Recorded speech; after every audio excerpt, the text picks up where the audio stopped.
News presenta el mes del horror 2015, las 15 mejores películas de horror del cine mexicano. El espejo de la bruja comienza con Sara, quien consulta por medio de un espejo el porvenir de Elena, ya que tiene sospechas de que su marido Eduardo planea algo contra ella. El espejo confirma sus temores y Elena, llena de temor, le pide a Sara ayuda, y ésta le pide a un demonio que la proteja. Pero esto es inútil porque Eduardo la envenena y ella muere, para que Eduardo ocupe su lugar con Débora, su nueva mujer. Pero Sara se niega a dejar ir a Elena y trata de hacer contacto con su alma en el más allá. El alma de Elena cruza el plano de la muerte y cosas muy raras comienzan a pasar en la casa hasta que Débora se ve de frente a frente con el fantasma de Elena en un espejo.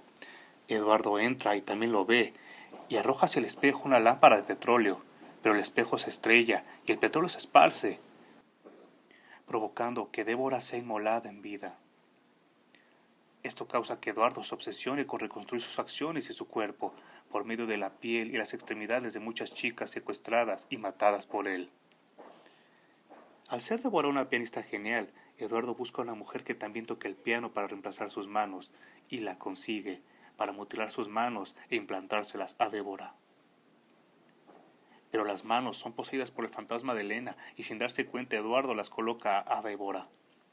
Por su parte, Sara manipula al estudiante de Eduardo para que denuncie los crímenes de este, y a Débora para que descubra su laboratorio. La película tiene un ritmo muy peculiar y navega entre el horror y la ciencia ficción.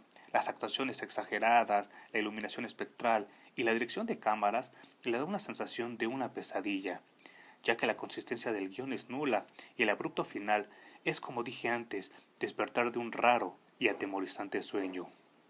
Y eso es lo que hace esta película única. Todo es como un grande braille. Desafortunadamente Alameda Films no la ha editado en DVD ni en Blu-ray, y si la quieres ver en YouTube tienes que pagar por reproducirla. Pero no se preocupen, porque por estos días siempre la transmiten por varios canales.